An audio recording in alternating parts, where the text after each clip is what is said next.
తప్పులు చేశావు, చేస్తున్నావు, ఫలితం దారుణంగా ఉంటుంది. ఎవరు స్వామి తమరు? ఏం మాట్లాడుతున్నారు? నిజం మాట్లాడుతున్నాను. మన పూర్వీకులు కొలిచిన ఒక నాగుల పుట్ట ఉండేదంట కదా, దాని గురించి నీకేమైనా తెలుసా? నాగుల పుట్ట? అలాంటి పుట్ట గురించి నాకేం తెలీదమ్మా. అయినా పూర్వం నుంచి పూజలు చేస్తున్నారంటున్నారు. నాకు తెలియకుండా మీకెలా తెలిసింది? మనకు తెలియని ఆ పుట్ట గురించి సావిత్రికి తెలిసింది అంటే పుట్ట లేకుండా ఎలా ఉంటుందలుడు?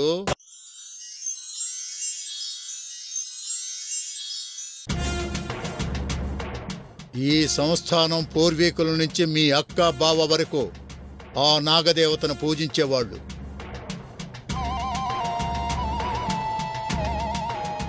ప్రతి నాగపంచమి నాడు వజ్ర వైఢూర్యాలు ఆ పుట్టలో పోసి పెద్ద ఎత్తున పూజలు చేసేవాళ్లని నేను విన్నాను.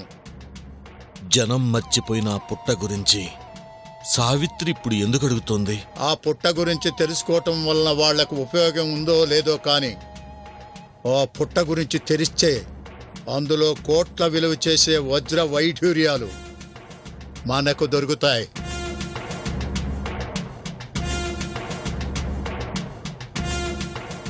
లంగా బొందు కోసం వెతికితే లంకె బిందెలు తగలటం అంటే ఇదే.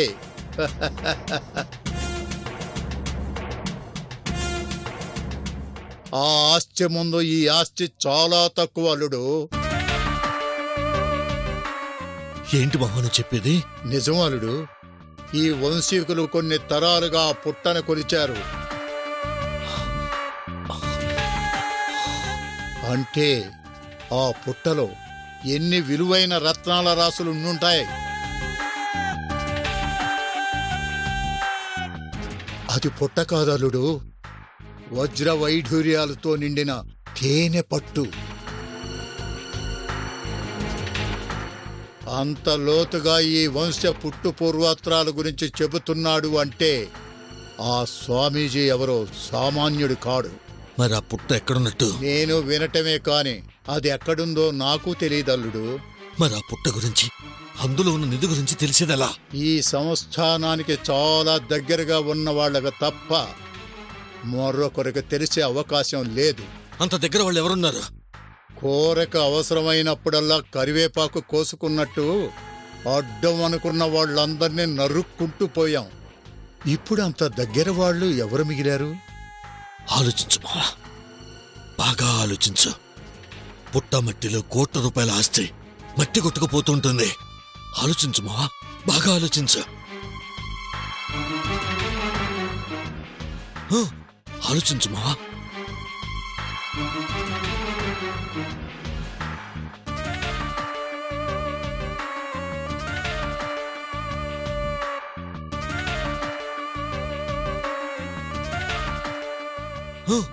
ఆలోచించు మావా.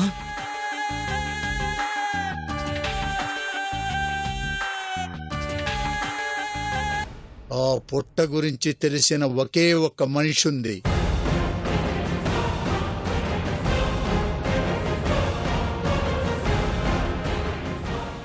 ఎవరు మావా? మీ బావ కుటుంబానికి నమ్మిన బంటు.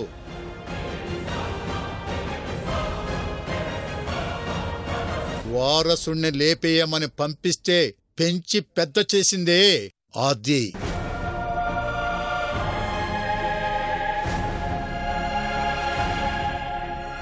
ఈ రోజు వాడిని నీకు ఎదురు నిలబడేలా చేసిందే ఆ జానకమ్మ.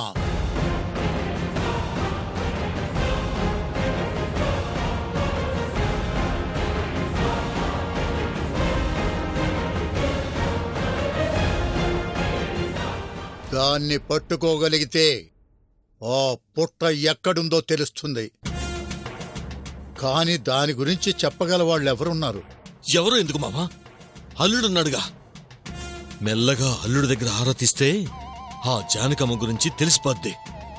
చేరకుంటే జాకెట్ ముక్క ఉచితం అన్నట్టు ఈ ఆస్తి గురించి ఆలోచిస్తుంటే పుట్టలో నిధి గురించి తెలిసింది. చూశావా? ఏమైనా మనం అదృష్టవంతులం అల్లుడు. ఆస్తి మనదైతేనేగా మావా అదృష్టవంతులం అయ్యేది. నా చావుకి ఎవరూ కారణం కాదని అది చేజేతులా రాసిచ్చినా నువ్వేమీ చేయకుండా కూర్చుంటే ఎలా అవుతాం మనం అదృష్టవంతులం? ఏమీ చేయకుండా ఎందుకున్నాను మామా? వేసిన ఎత్తులు బెడిసి కుట్టాయి కదా అని కాస్త ఆగాను అంతే. వేటలో ఆగినా అలసిపోయినా వేటగాడికే నష్టం. ఆగాల్సింది మనం కాదు, బాణానికి బలి కాబోయే జింక. ఆగటం అంటే ఈసారి కొడితే తిరగుండకూడదని ఆగాను అంతే. కడుపుతో ఉంది కదా, మంచి బుక్కు దొరికితే పని మొదలు పెడతా. కళ్ళ ముందు శత్రువు ఉంది, కత్తితో పొడవరా అంటే ఆకురాయి మర్చిపోయానని ఆగమాగం చేశాడంట. అమ్మని పొడవరా అయ్యా అంటే అల్లుడికి మంచి బుద్ధి రావాలని పుస్తకాలు ఎదుగుతున్నావా? లేదు మామా, ఆ పుస్తకంతోనే దానికి దాని కడుపులో పెరుగుతున్న వారసుడికి ఇద్దరికీ చెక్ పెడతా. కత్తులతో కాంది పుస్తకాలతో ఏమవుద్దల్లుడు? అవుద్ది మామా. ఈ పుస్తకంతో.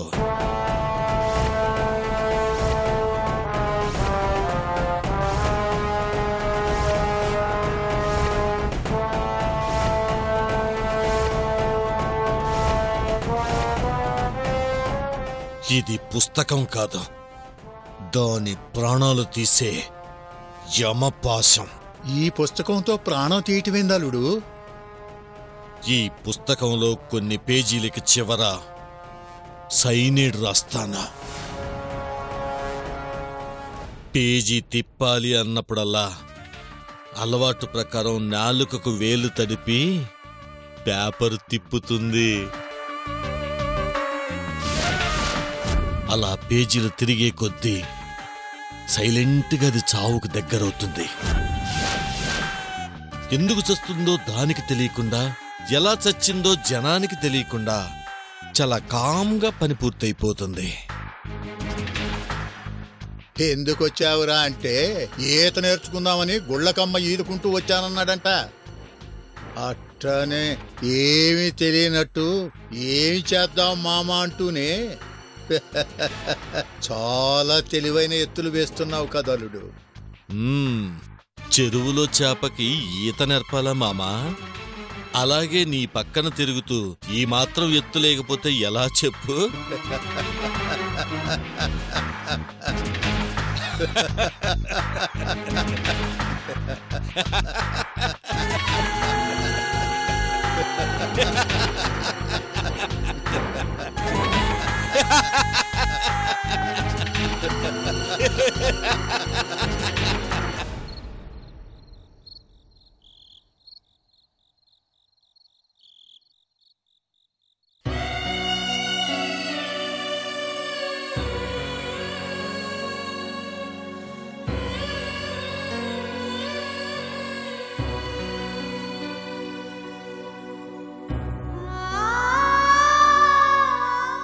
ఈ కుటుంబాన్ని కాపాడేందుకు నా శక్తి సరిపోవడం లేదు.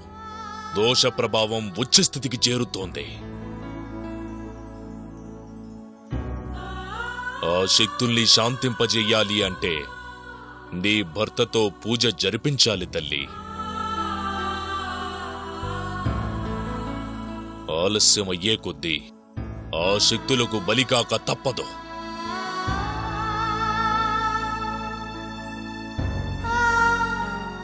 ఎంత త్వరగా నీ భర్తతో శాంతి జరిపిస్తే అంత మంచిది.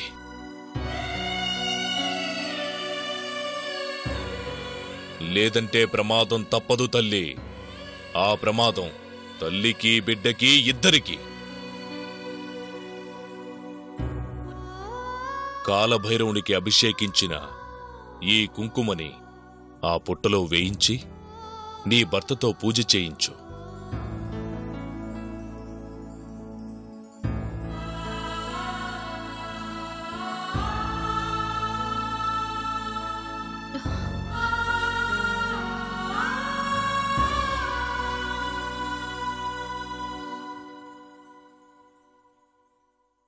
ఇన్ని సమస్యలకు కారణమైన ఆ పుట్ట ఎక్కడుంది?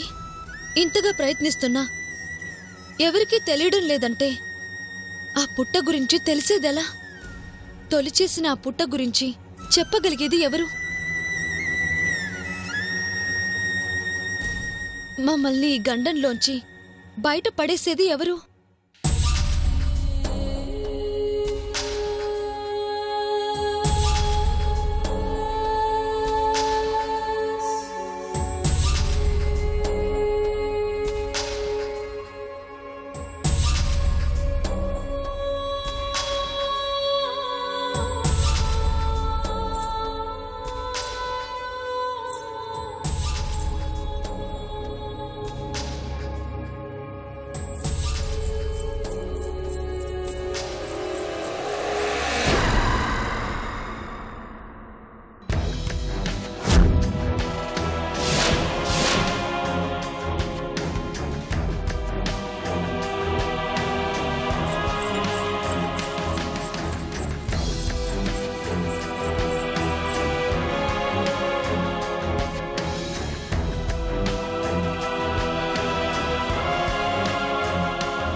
నేనిక్కడికొచ్చానేంటి?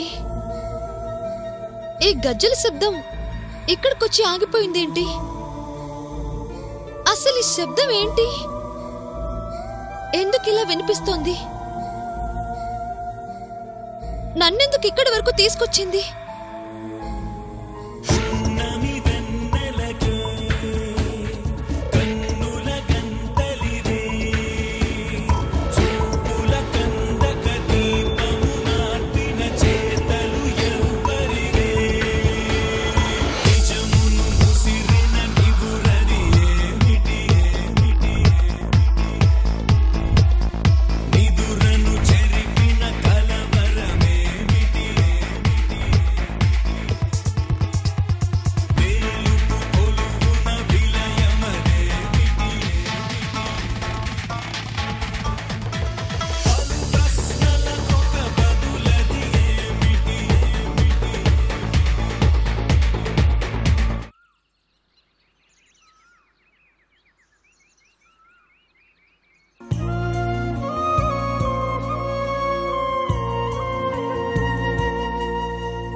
ఏంటి స్వామి రోజు ఈ బాధలు? ఎన్ని రోజులు నాకీ నిద్రలేని రాత్రులు? ఆ పుట్ట ఎక్కడుందో తెలియటం లేదు. ఆ గజ్జల శబ్దమేంటో తెలియడం లేదు. ఎన్ని రోజులు మాకీ బాధలు? పుట్ట గురించి తెలుసుకొని దోష నివారణ చేసుకుందాం అనుకుంటే ఆ పుట్ట గురించి చెప్పగల వాళ్లే కనిపించడం లేదు. ఏదో ఒక దారి చూపించి మమ్మల్ని ఈ నాగదోషం నుంచి కాపాడు స్వామి. నన్ను, నా కుటుంబాన్ని, అందర్నీ చల్లగా చూడు స్వామి.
ఏంటి వదినా దేవుడికి చెప్పుకుని బాధపడుతున్నావు?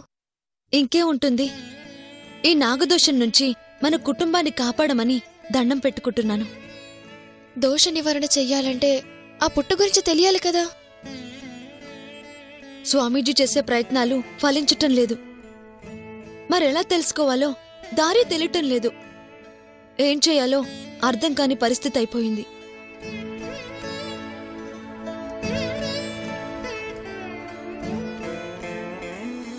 ఆ వదిన, ఆ పుట్ట గురించి ఒక మనిషికి తెలిసే అవకాశం ఉంది. ఎవరు? మేం పుట్టక ముందు నుంచి మా ఇంట్లోనే పనిచేసి మా అన్నయ్యని కాపాడిన జానకమ్మ గారు.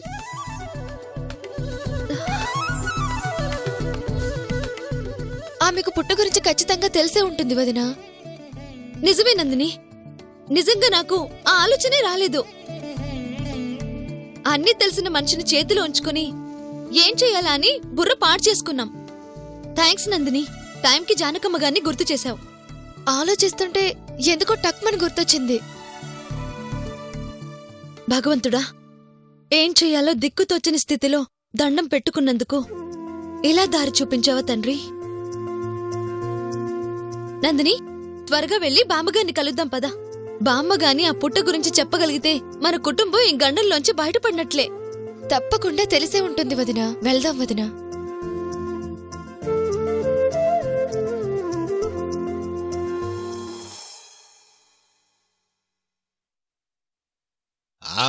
ఏంటల్లుడు ప్రశాంతంగా కూర్చొని కాఫీ తాగుతున్నట్టున్నావు?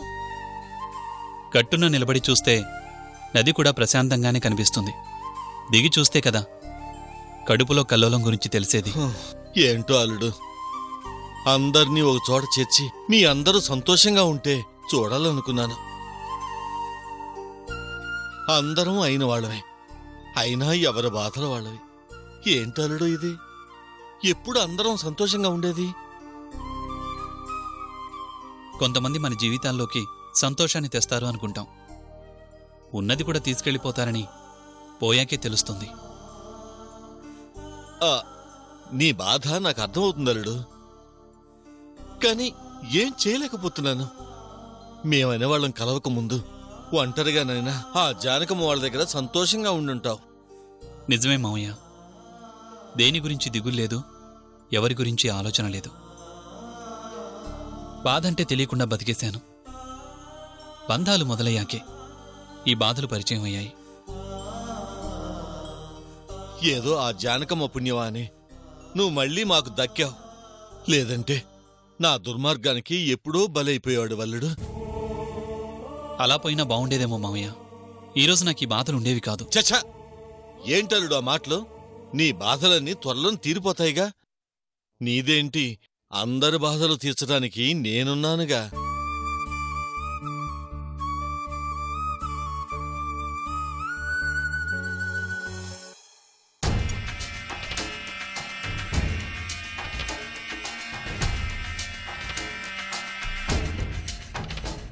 అవునల్లుడు, జానకమ్మ అంటే గుర్తొచ్చింది. పాపం జానకమ్మ ఎలా ఉంది? ఎక్కడుంటుంది? మొదట మణికొండలో మేమున్నాం కదా, అక్కడే పై ఫ్లోర్లో ఉంటుంది. ఏది, పంచవటి కాలనీలో అని చెప్పావు? అక్కడా? అవును మావయ్య. ఓహో, పాపం ఎలా ఉందో ఏమో. అప్పుడెప్పుడో చూశానల్లుడు. వాళ్ళకేంటి మావయ్య, కపటం తెలియని మనుషులు ఎప్పుడూ సంతోషంగా ఉంటారు. నిజమేలే అల్లుడు. ఉప్పు తిన్న విశ్వాసానికి నాలాంటి రాక్షసుడికి కూడా భయపడకుండా ఆ రోజున నిన్ను కాపాడింది అంటే అలాంటి మంచివాళ్లు ఎప్పుడూ బాగుండాలి. నేను బామ్మని చూసి చాలా రోజులైంది. ఒకసారి చూసి రావాలి. అలాగే అల్లుడు, వెళ్ళినప్పుడు ఒక మాట నేను అడిగానని చెప్పు. అలాగే. వస్తాను అల్లుడు, చిన్న పని ఉంది.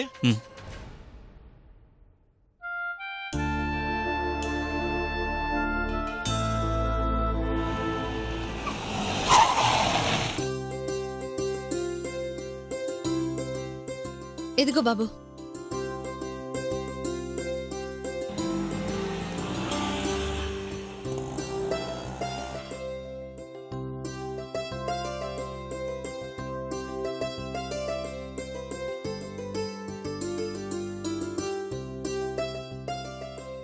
బామ్మా రా. బామ్మా. ఎవరు? సావిత్రి, ఎలా ఉన్నావమ్మా? నేను బాగున్నాను బామ్మా. మీరెలా ఉన్నారు? నేను బానే ఉన్నానమ్మా.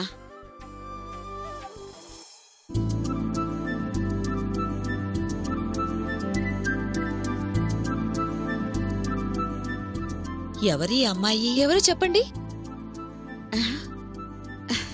నాకెలా తెలుస్తుందమ్మా? బాగా చూడండి బామ్మా. గుర్తుపట్టలేకపోతున్నానమ్మా. ఆయన చెల్లెలు నందిని.